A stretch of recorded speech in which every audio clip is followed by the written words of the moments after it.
Assalamualaikum Bu Laili, bagaimana kabarnya? Waalaikumsalam Bu Fatma, kabar saya baik. Kabar Bu Fatma gimana? Alhamdulillah, kabar saya juga baik Bu Laili. Oh iya, kemarin Bu Laili WA saya ya, katanya ada yang mau diceritakan. Iya Bu, jadi saya itu mau cerita atau sharing dengan Bu Fatma. Bolehkah saya minta waktunya sebentar saja Bu Fatma? Oh iya Bu, tentu saja. Silahkan cerita saja Bu Laili, saya juga lagi free ini. Saya tuh mau cerita tentang apa yang terjadi di kelas saya Bu. Hmm, baik, apa yang mau Ibu ceritakan? Jadi gini Bu Fatma, setelah saya amati, saya tuh merasa murid-murid di kelas saya ketika saya mengajar, mereka tuh kurang antusias dalam nerima pembelajaran dari saya, kurang termotivasi dalam belajar, malas untuk belajar. Jadi selain itu tuh Bu Fatma, dari 35 siswa murid saya, ada yang tidak mengerjakan bahkan tidak mengumpulkan tugas dari saya. Oh, jadi menurut Bu Laili, eh, apa yang Ibu harapkan atau yang ingin Ibu capai di obrolan kita hari ini itu apa, Bu? Jadi saya tuh mengharapkan pemecahan masalah dan solusi atas permasalahan yang saya hadapi ini Bu Fatma, tentang antusias dan motivasi belajar murid-murid saya di kelas. Oh, baik-baik. Jadi menurut Bu Laili, hal apa saja yang membuat murid-murid Ibu itu kurang antusias atau kurang termotivasi itu dalam pembelajarannya?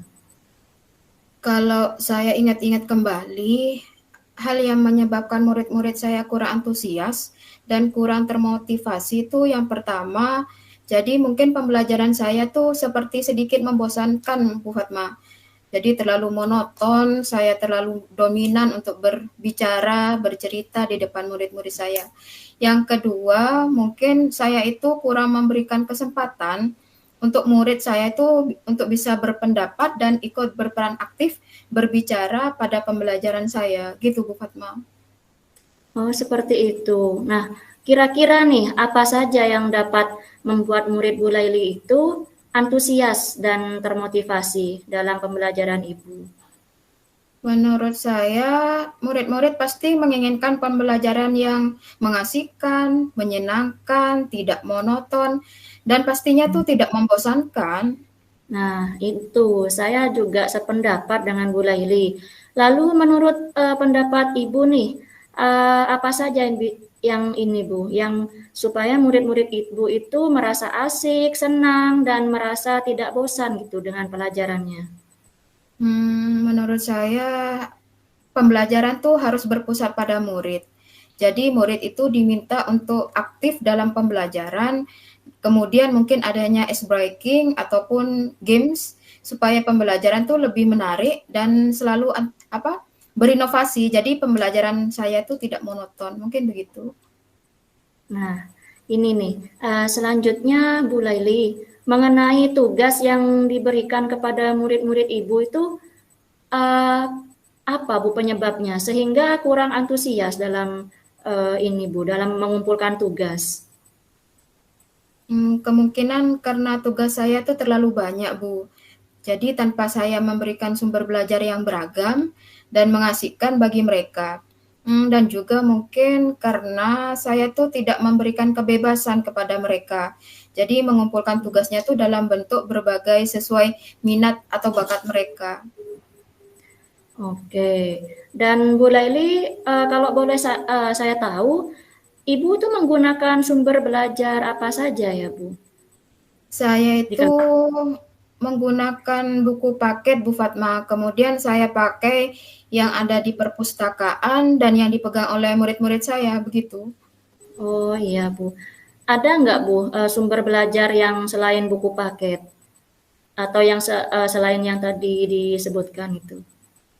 Saya pikir banyak sih Bu Fatma. Jadi sumber belajar tuh bisa dari video di YouTube, artikel yang di internet dan lain sebagainya.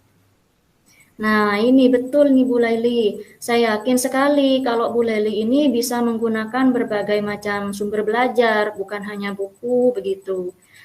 Pastinya akan membuat murid-murid antusias dan termotivasi dalam pembelajaran. Iya Bu Fatma. Begitu.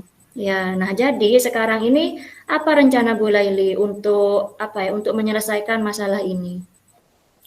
Rencana saya yang pertama, saya akan merancang pembelajaran yang menyenangkan dengan menggunakan sumber belajar yang beraneka ragam, entah itu dari YouTube, dari internet, dan lain sebagainya. Kemudian yang kedua, mungkin saya akan memberikan tugas yang tidak terlalu banyak, kemudian bentuk tugasnya itu sesuai dengan minat dan bakat mereka. Jadi istilahnya saya itu melaksanakan pembelajaran diferensiasi Bu Fatma, sehingga Hmm. murid itu tidak terkesan dipaksa, tetapi mereka memang senang mengerjakan tugasnya. Misalkan pengumpulan tugasnya itu menggunakan bentuk video, rekaman suara, membuat peta konsep, membuat catatan, dan lain sebagainya. Oke, bagus sekali Bu rencananya. Mudah-mudahan berhasil ya Bu. Terima kasih Bu Fatma. Ya, dan lalu nih apa komitmen Bu Laili terhadap rencana ini Bu? Saya berkomitmen untuk selalu membuat rencana pembelajaran yang menyenangkan, menggunakan banyak sumber belajar, jadi untuk mengeksplorasi materi, sehingga murid-murid saya ini dapat menjalankan merdeka belajar, dan saya akan membuat murid saya ini merasa senang dalam kegiatan eksplorasi materi tanpa ada unsur paksaan. Jadi akan saya serahkan pemilihan sumber belajar ini pada murid-murid saya. Nah, bagus sekali Bu Laili. Saya sangat mendukung penuh nih apa yang akan Bu Laili ini lakukan. Mudah-mudahan semua berjalan lancar dan sesuai harapan Bu Laili ya. Amin. Terima kasih Bu Fatma. Nah, sama-sama. Kapan nih Ibu akan melaksanakan dan mengaplikasikan rencana Bu Laili ini yang sangat bagus ini? Pengaplikasian rencana saya nih secepatnya Bu Fatma. Mungkin sepertinya saya akan mulai menjalankan rencana saya ini pada saat pembelajaran di minggu depan. Nah, baik Bu. Jadi kita nanti bincang-bincang lagi ya Bu, seminggu lagi. Nah, saya juga antusias sekali ingin mengetahui bagaimana nanti hasilnya dan bagaimana perkembangannya begitu. Iya Bu Fatma, pasti saya akan ceritakan perkembangannya kepada Bu Fatma. Terima kasih Baik, Bu Fatma atas waktunya, atas kesempatannya untuk saya berbincang-bincang dan sharing bersama Bu Fatma. baik, sama-sama Bu Laili. Tetap semangat ya Bu Laili ya, dan semangat juga dalam mencerdaskan anak-anak bangsa. Assalamualaikum. Waalaikumsalam.